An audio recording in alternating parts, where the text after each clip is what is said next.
Ito yung night ng pag namumukadkad na yung aking mini Queen of the Night. Ayan, ang ganda, sobra. Super ganda talaga. I love it so much. Ayan. And then, what else more is ang bango-bango. Truly, bango-bango talaga. Sobra. Pero I'm so happy na may ganito ako. And actually, mayroon pa naman akong giant talaga na Queen of the Night. Pero hindi pa.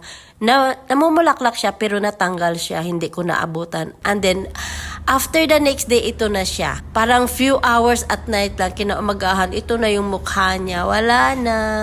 Yan lang. Pero at least masaya ako. Ayan, may isa pa namang sumisipol na na bulaklak. So hihintayin ko na naman 'yan. 'Yun lang. Follow for more. It's Auntie Delia.